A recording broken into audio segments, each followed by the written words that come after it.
Okay, thank you very much. Thank you for the invitation. Great to be back in Bonn. So today I'm going to talk about some joint work with my former student Gianmarco Brocchi here at Bonn and René Quilodrán. This is a topic that intersects nicely both harmonic analysis and PE, so I hope it will be of interest to most people in the audience, hopefully.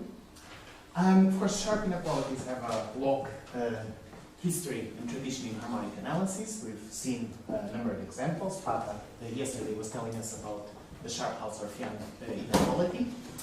So let me start by quickly recalling that. Depending on the normalization you choose for the Fourier transform, you might very easily show that it's a bounded operator with an LP to P prime with constant 1.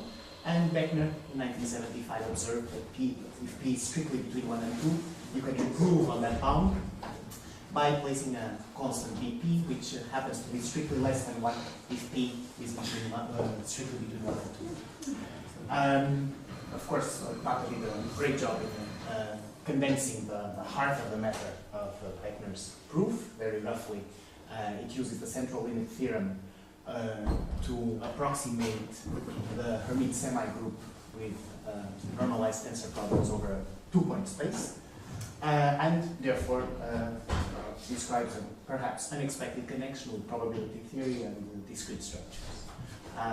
Goes one step further, shows that Gaussians are extremizers, and later on showed that actually the unique extremizers are Gaussians.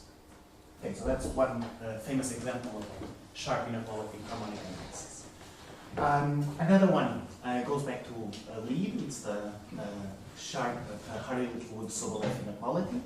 I guess I have the diagonal case here. You see that both F and G lie in the same LP space. This inequality is in sharp form and was done by realizing that there's a conformal invariance underlying this inequality, and at the same time it behaves monotonically with respect to certain kind of rearrangements. And these two facts turn out not to be so compatible with each other, so in some sense you can force an extremizing and maximizing sequence to converge to a constant function in the appropriate coordinates, which back in RD translates to these functions here being maximizers. Okay, so these are just two examples that hopefully partially answer the question, why do we care about sharp inequalities? I think this is a question that's easy to answer for this audience, but still let me give it a try. So first of all, many of the proofs are deep, beautiful, they reveal hidden structure that is not readily apparent. So in the case of Hausdorffian, this connection with probability and discrete structures, well, you wouldn't get it from just interpolating Plancherel with a triangle inequality. And in the case of Hardy-Wood-Sobolev inequality, this conformal invariance was also something that had to be discovered before you could put the inequality in sharp form. And of course, along the way, you get to detect a number of the main enemies that will make your life hard in establishing the inequality or the sharp form of the inequality. And of course, enemies will be a main topic in today's talk. I'll show you several enemies that I found in different contexts. Okay, once you have a sharp inequality, sometimes you can go back and refine existing inequalities, obtain stable versions. And one example for the Hausdorff-Young inequality. So once you know the sharp Hausdorff-Young inequality, there's a refinement due to Mike Crisp a few years ago that looks like this. So you have an extra term here that quantifies the principles that if your function happens to be far away from the set of extremizers, in this case a set of Gaussians, which I denoted by this frac G, then there's absolutely no hope of coming close to realizing the operator norm. Okay, so that's an example of what you can do once you have a sharp inequality. And of course, the sharp inequalities have found many applications. Just to name a especially recent example, which I believe is going to be discussed in more detail later on in the week. Bennett, Bez, Bush and Henke, Culling and Flock have recently established a nonlinear Braskamp-Lieb inequality, which uses some of the ingredients that I already talked about, but I don't want to spoil the surprise, so wait for Stefan's talk.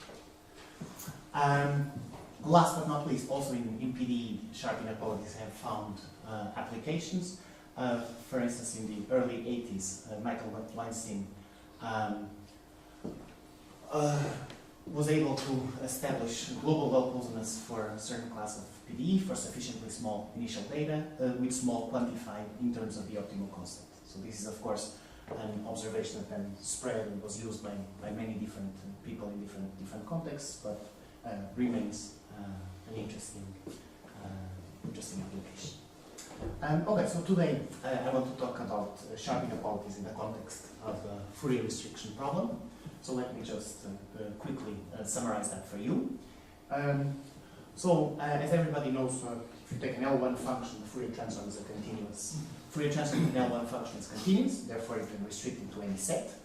The Fourier transform of an L2 function is no better than L2, and therefore you cannot restrict it, for instance, to a zero measure set. And the question is what happens in between, for P between 1 and 2, for which exponents Q do you have an LP to LQ restriction inequality.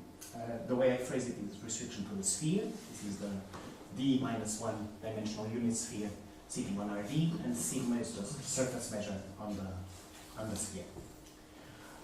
So it's not hard to come up with necessary conditions on P and Q. You just test this inequality against relatively simple functions on the sphere, so the constant function on the sphere, or the indicator function of a small cap on the sphere, and you check that these conditions are necessary, and the question is whether they're also sufficient.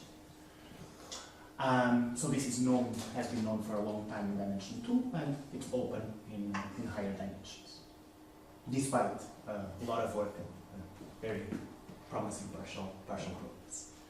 Okay, when Q is 2, you're in better shape. In particular, you can compose the restriction operator with its adjoint, so-called extension operator, and you can come up with some sort of TT star method coupled with other ideas to get to the sharp range. So the sharp range for Q equals 2 happens to be 1 to this so-called Thomas-Stein exponent. It's 2 times D plus 1 over D plus 3. Alright, so I've been talking about the sphere, but the sphere is not really crucial. You could replace it by any other smooth, compact hypersurface, as long as it has some sort of non-zero curvature. You do expect to get some restriction estimates. Of course, non-vanishing Gaussian curvature is a very strong hypothesis, and it's more than sufficient, so that holds for the sphere. If you take, say, a truncated piece of a paraboloid, you'll get exactly the same thing. Well, the cone doesn't have non-vanishing Gaussian curvature, but still most of its principal curvatures are non-vanishing, so you will still get an estimate with a different numerology. And these two cases, so paraboloid and cone, they have an extra dilation invariance that makes it possible to try and prove restriction estimates to the full paraboloid and the full cone, and that has consequences to dispersive PDE. So I'll talk about that in a second. Okay, so this is a summary of the situation. So here you have the trivial L1 to L infinity restriction estimate. By having the endpoint Thomas-Stein plus interpolation, you get the whole blue region. Of course, people would like to get to the restriction conjecture endpoint, and there's in each dimension there has been progress, but people are still far from getting there. Okay, so back to the world of sharp inequalities. In dimension 3, the Thomas-Stein exponent, remember it was 2d plus 1 over d plus 3. That's 4/3, happens to be the dual of an even integer, and even integers are good, are promising. If we want to go back to them, probably we want to rewrite the restriction inequality in its dual form as an extension operator, so the L4/3 to L2 restriction inequality becomes an L2 to L4 extension inequality. And because 4 is an even integer, you can apply Plancherel's theorem to phrase it as an L2 estimate for the convolution of F sigma with itself. And this was, by the way, whenever I have a constant in boldface, I mean the sharp constant. So this was an inequality studied by Christian Schall a while ago. They showed several things about it. The first observation is that non-negative functions play a role. The moment you rewrite this inequality in convolution terms, you can always replace f by its absolute value, and you will get something that's that beats the original convolution. So non-negative functions play a special role. Extremizing sequences consisting of non-negative functions are pre-compact in L2. That's one of their main results.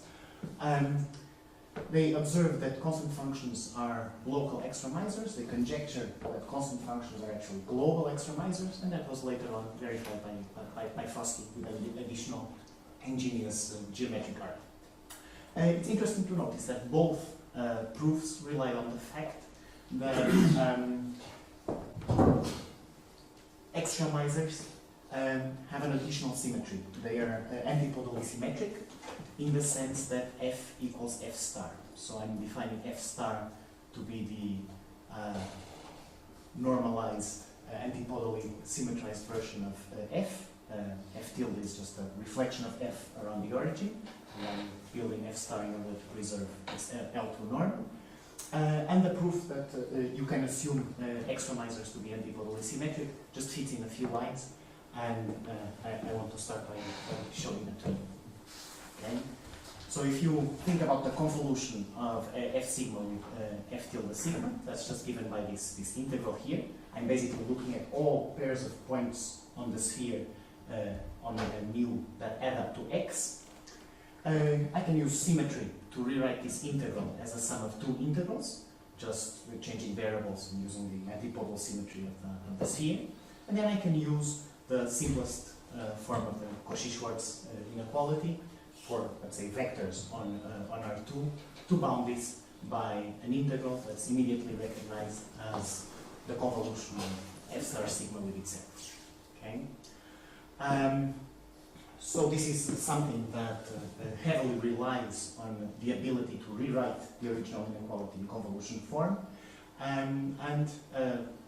I guess if you didn't have an even integer, you could still ask, after you know that extremizers exist, are they necessarily going to be antipodally symmetric functions or not? And later on in the talk, I'll try to address that question. Okay? But for the time being, if convolution structure is present, we very cheaply get this antipodal symmetry of extremizers. Right, I should also mention that in other dimensions, the study of at least the existence of extremizers for the corresponding endpoint Thomas-Stein inequality was also done by Rupert Frank, Elliott Lieb, and Julien Savin, whose main result states that yes, extremizers exist, provided Gaussians are known to extremize the restriction inequality on the paraboloid in the corresponding dimension. So I still haven't talked about restriction estimates for the paraboloid. That's a good time to do it. Okay, so this is of course related to Strichartz estimates for the Schrödinger equation. Here's the Schrödinger equation. Let's take initial data in L2. And Strichartz estimate just promises an L2 to L2 plus 4 over the estimate for the Schrödinger propagator. Of course, you might notice that 2 plus 4 over the Strichartz exponent corresponds to the Thomas-Stein, the dual Thomas-Stein exponent in dimension d plus 1. It's obviously not a coincidence. This is related to Fourier restriction on the whole parabola.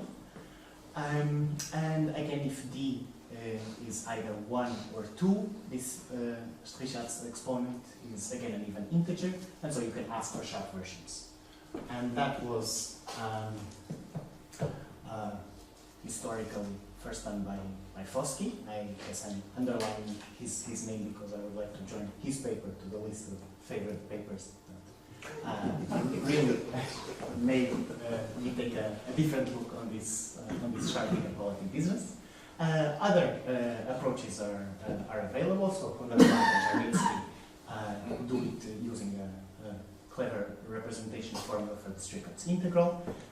Bennett, Carey, and Hundertmark recognize a certain monotonicity under a quadratic heat flow that also does it, and more recently Gonçalves uses tools for orthogonal polynomials and gives a perhaps surprising combinatorial interpretation to several of these cases, in which you can put Strichartz estimate in sharp. Very well, but Fossky is the underlined one, so that's the one I want to briefly address. How did he do it? So here's one way to get a sharp restriction estimate to the paraboloid via convolution estimates. Okay, so in one dimension, let's just take the easiest, so the parabola on the plane, given by tau equals xc squared. Let nu be the projection measure on the parabola.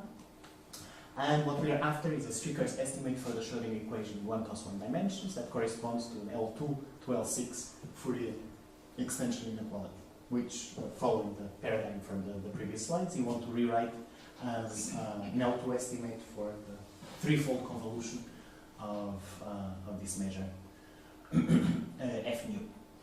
Well, if f is 1, so just a threefold convolution of projection measure turns out to be constant inside its support. The constant is pi over square root of 3, and that's something that we'll show up later in a disguised way. The fact that this convolution is constant is not, it's not a miracle. It's a bit of a miracle, but it's a miracle with an explanation. There's a number of symmetries from the equation, from the Schrödinger equation, namely parabolic dilation and Galilean invariance, are exactly working in such a way that you can compare the value of this threefold convolution at any 2 points of the plane, and they turn out to be the same. And this is just out of support considerations. Very well. For a generic f, you cannot do the same thing. You cannot compute it so explicitly, but you can always use the Cauchy-Schwarz inequality to get a bound of this kind. And once you have it, you can integrate both sides in both variables tau and xc to get an estimate that on the left-hand side has the square of the L2 norm of this threefold convolution, and on the right-hand side, after you recall the fact that the threefold convolution is constant inside its support, you can soup out its value on the support, and what you're left with is the appropriate power of the L2 norm of f. Okay, so this is a sharp inequality.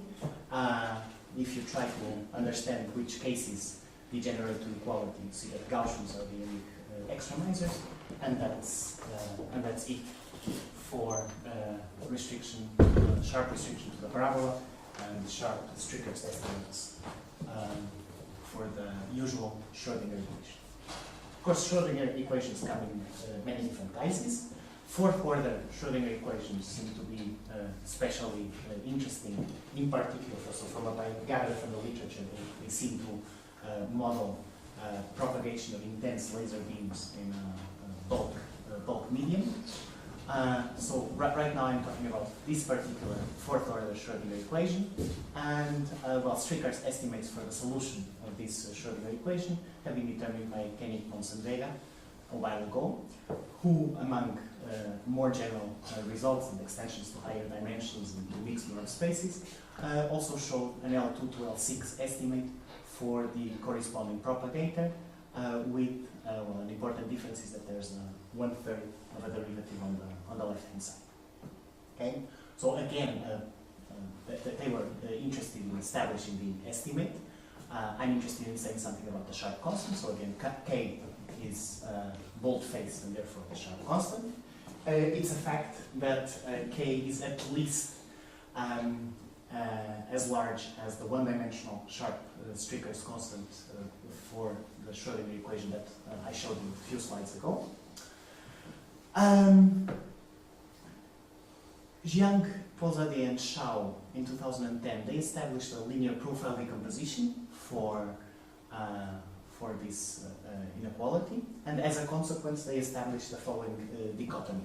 So either maximizers of inequality 1 exist, in which case the sharp constant is necessarily strictly larger than S1, or maximizing sequences concentrate in a way that I'm not making precise yet, in which case k is necessarily equal to the Strichartz constant. Okay? So they did that in one dimension. Later on, Jiang, Xiao, and Stovall did the same thing, so they established a linear profile decomposition, and as a consequence, a similar dichotomy theorem in the higher dimensional case, which is technically more involved because the profile decomposition will then rely on deep bilinear restriction estimates. May I ask you something? Please. It's related to the first fact. Do you expect any theorem saying that if for a general phase the constant is precisely the one of the paraboloid, then it has to be a paraboloid? So assuming some nice conditions on the phase. Sure, that's a good question. But I would be hesitant to say yes in the present context. Right. I may come back to that point in a bit. All right, so there's this dichotomy from the literature. The first result I want to tell you about is resolution of that dichotomy. Maximizers for inequality 1 do exist. Okay, so this is a case in which which doesn't fall under the scope of your Louis' question, but in particular shows that k is strictly larger than s. Okay, so how do we do this? We actually, so far, if you want to rephrase things in terms of restriction to curves, we're considering restriction to the quartic curve, right? Tau equals c to the fourth. So we, instead of considering just that curve, we consider a family of curves. So for any p strictly larger than 1, you consider the curve tau equals mod c to the p. So notice that if p is 1, I'm just talking about absolute value function that has no curvature, so we don't expect restriction estimates to hold. But if p is 1, there's a bit of curvature, and once you figure out what the correct weight is, notice that if p is 4, then this is just c to the 1/3, which of course corresponds to this 1/3 of the derivative up there. And so there's an associated extension operator, there's this weighting projection measure, and an L2 to L6 estimate for this extension operator. So L6 is good, even integer, you can rewrite it in convolution terms, and so this inequality is precisely equivalent to the L2 to L6 extension estimate for the operator in the previous slide. So we have dichotomy theorem that takes care of all p. It says the following. So there's a certain threshold, this constant 2 pi over square root of 3 pp minus 1. If the optimal constant for this inequality convolution form happens to be strictly larger than the critical threshold, then maximizing sequences of non-negative functions are precompact in L2, in particular maximizers exist. Otherwise, the optimal constant is necessarily equal to the threshold, and, well, we give me any point on the real line, and I can construct a maximizing sequence that concentrates at that point.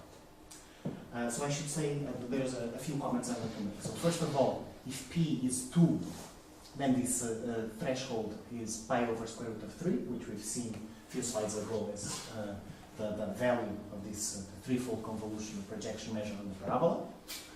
Secondly, if we're in a second situation, so if the optimal constant happens to be equal to this critical threshold, this does not mean that extremizers don't exist, right? I mean, for p equals 2, we do have equality, and we know that Gaussians are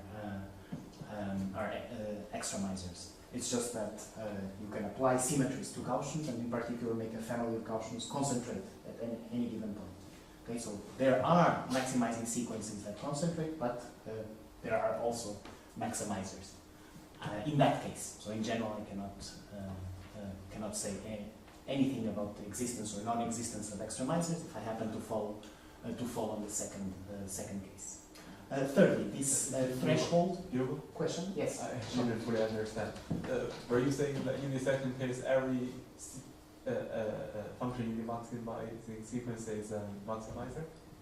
No, I'm saying that, so in the second case, the conclusion is that you give me a point on the real line, and I can always construct a maximizing sequence that concentrates at that point. That does not mean that maximizers do not exist. Okay. Okay? And the case to keep in mind is the case P equals 2, in which these two quantities are the same. And I mean, a whole family of Gaussians are known to be extremizers, so if you give me a point, I can construct a family of Gaussians that concentrate at that point. But the standard Gaussian e to the minus x squared, maybe properly normalized, is also going to be an extremizer. Does that make sense? Okay. Good. What about scaling? Doesn't scaling break the first sentence? What about? Scaling. Why doesn't scaling break the first sentence?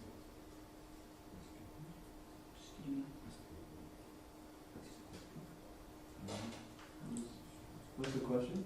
I'm not sure if I'm fully. You say that if you scale a sequence, you could take one maximizer, scale a sequence, doesn't move over. That's what he's asking, but Yeah. I mean, if it's a pre-compact sequence, couldn't you build a non-compact sequence? is it modulo symmetries? Right. This is modulo symmetries. Right. So later on, when I formulate the more precise results, I'll always have L2 normalized extremizing sequences, for instance. Okay, so the last thing I wanted to say about the statement of this theorem is that, so this threshold, 2 pi over square root of 3 p times p minus 1 has a very natural and simple geometric interpretation in terms of convolution measures, and we'll get there in a second.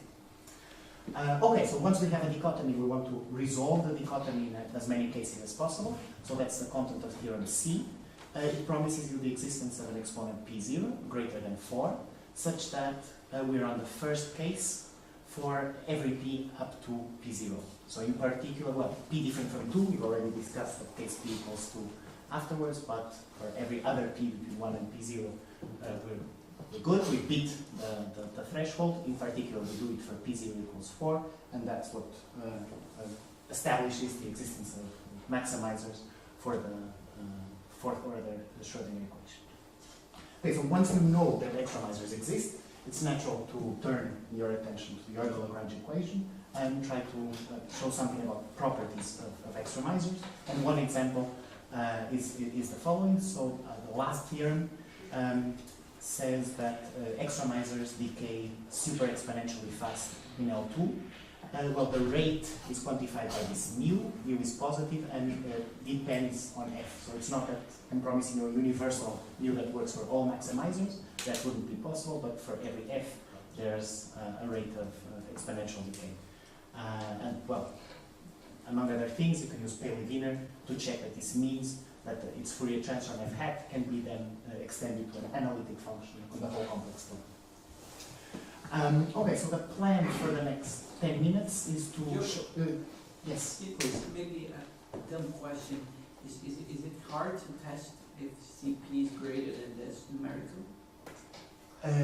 You mean this inequality here? Yeah, because we just need to come up with one function that... Right, and in some sense, that's what is going to make it work. okay. The existence part. It's just that, so I wouldn't, the numerical or computational part of the proof is quite limited. So I think there's a number of properties that you have to establish to make your life easier when the time comes to actually sit down and program things into the computer. And I will talk about that. Okay. So plan for the next minutes is to present a few ingredients that go into the proof of Theorem B and C, and I won't say anything about Theorem B. Okay, so Theorem B is this dichotomy. Either you're above the threshold and maximizing sequences are pre-compact, or you're not, and then you can always construct a maximizing sequence that concentrates at a pre-given point.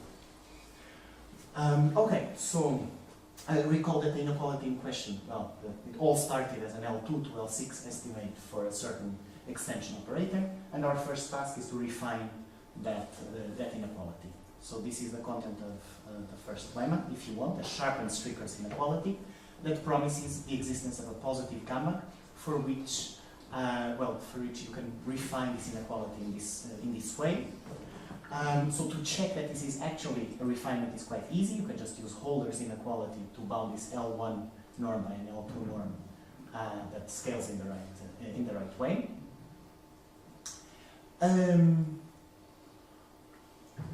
I guess the proof, so sharpened Strichartz inequalities, they abound in the literature.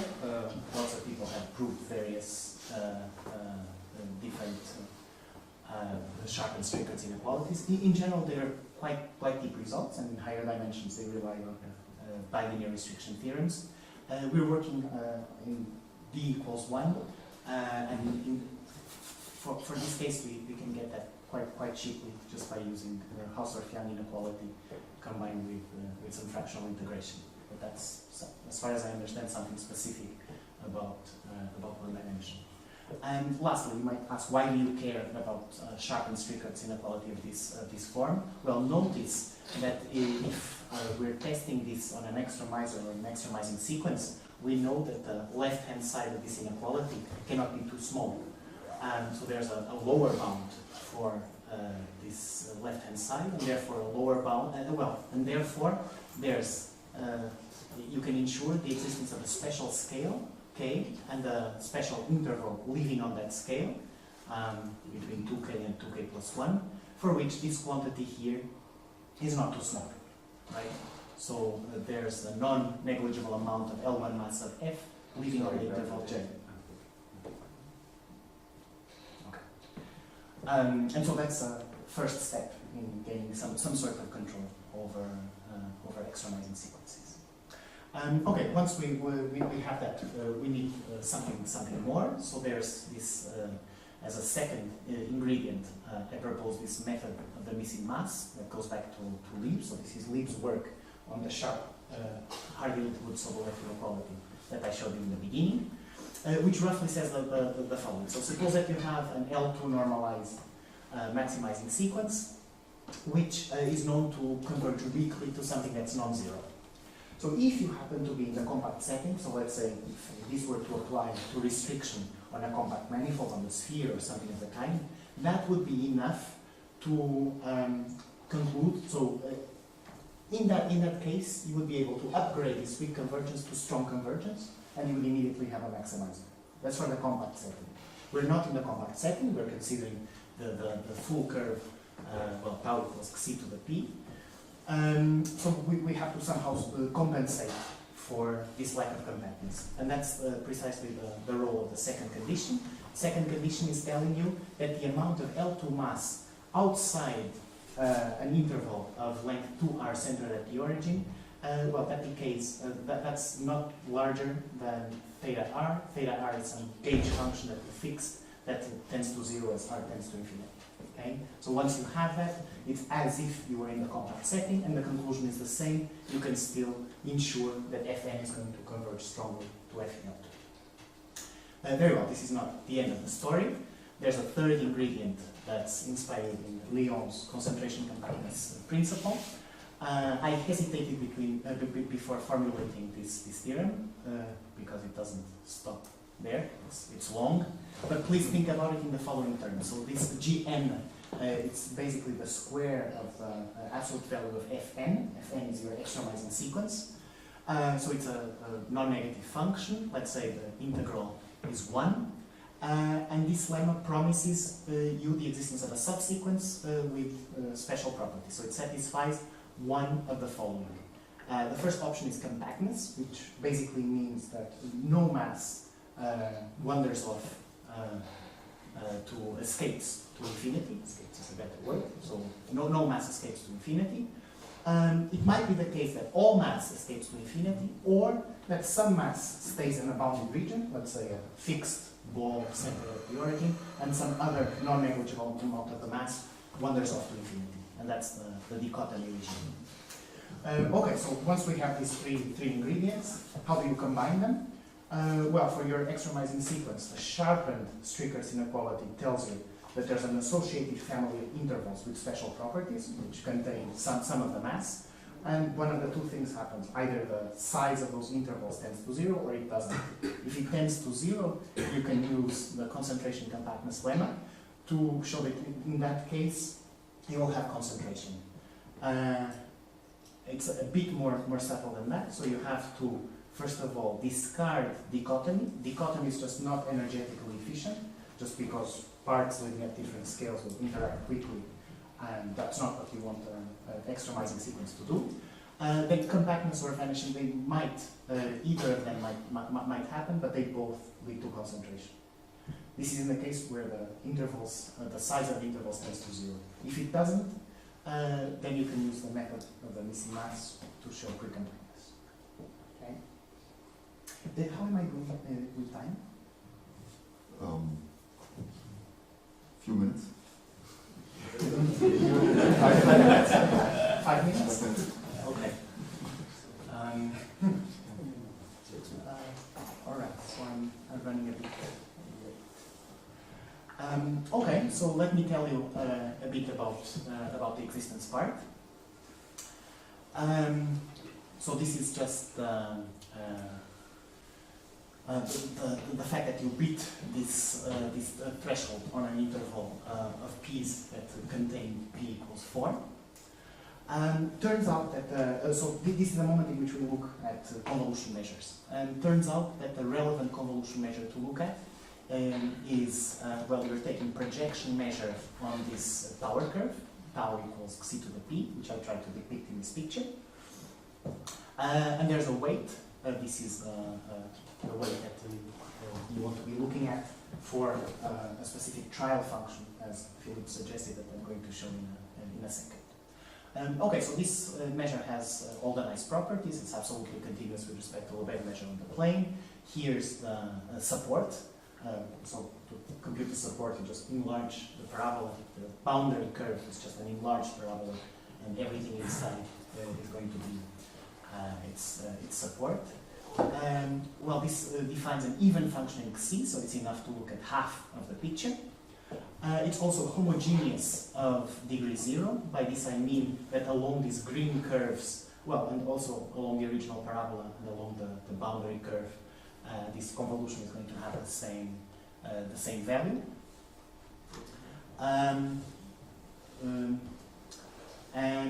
Moreover, you can compute the value at the boundary curve.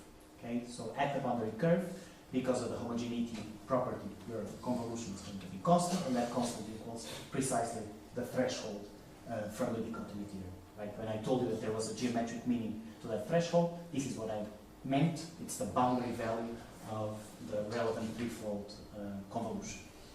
This means that if you want to understand this function on the whole support, it's enough to look at how it looks like along this blue curve. And what I have here is the result of sitting down and approximating it numerically. So here's our trial function. The trial function for a given p is e to the minus c p, and then times the weight that shows up.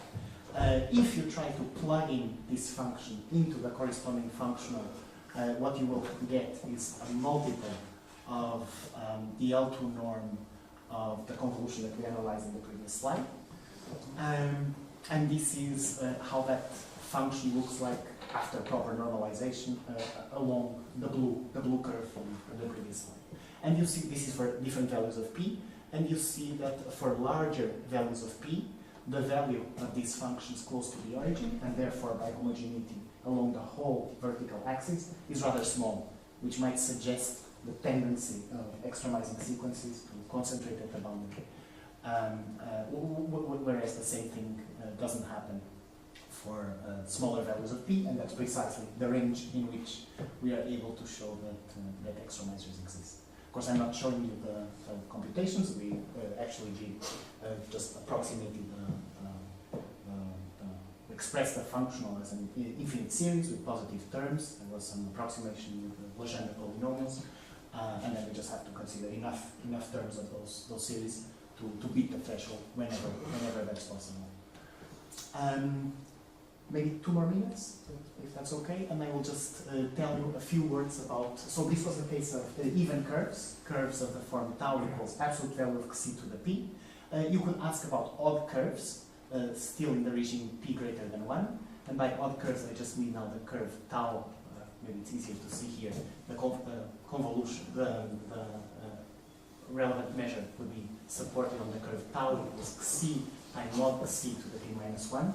And this turns out, so many of the methods I talked about apply to this case as well, but this turns out to be a geometrically different problem. I mean, the curve is different, and it has the property that there are antipodal points, right? So points with parallel tangents, which didn't exist in the case of even curves. And to see that, well, just define the reflection of a function around the origin. And easy computation shows that if you apply the extension operator to this reflected function, what you get is the same as if you apply the same extension operator to f and then with a bar. Which means that if you take two functions f and g, if f is supported on an interval j and g is supported on the interval minus j, those functions are seen to interact in the same way as if they were both supported on j. So there's a general principle that distant caps or distant objects should interact quickly. Well, j and minus j, even if j is very far away from the origin, should not be seen as far away from the point of view of this operator. And so there's a similar result for odd curves, similar dichotomy theorem, the only difference being that the threshold is now different. Remember that 2 pi in the numerator is now replaced by 5 pi. The second conclusion is that extremizing sequences will concentrate not at a point, but at a pair of antipodal points with the same profile at each point. Okay, so this, in the case of odd curves, I think it's interesting because this new phenomenon arises, but moreover, when p equals 3, this is related to Riesz-Diagrams, which was studied in profile decomposition by Shao, and this dichotomy statement for the Riesz-Diagrams in a slightly more general context was done by Rupert Frank and Julian Savin. We can resolve this dichotomy if p is between 1 and 2. In this case, extremizers exist, and we could ask what about numerical simulations for p greater than or equal to 2. They seem to suggest that extremizers will not exist as long as p is greater than 2, but I don't have a proof. And in order to explain these different values, this 5 here, it's just a relatively easy computation to check that the energy, so you can improve the performance of a function by adding it to its reflection around the origin and dividing it by square root of 2 just so that its L2 norm stays the same. And the key to this whole thing is a symmetrization argument that does not depend on the convolution structure of the problem. So if you remember many slides ago, I told you how to check that extremizers for endpoint on a spine on the sphere, on the 2 sphere in R3 are antipodally symmetric. It's a valid question whether the same thing would happen in higher dimensions. The answer is yes, and that relies on a symmetrization argument that's very simple, but I haven't seen it before, and I don't have time to tell you about it. I'll stop.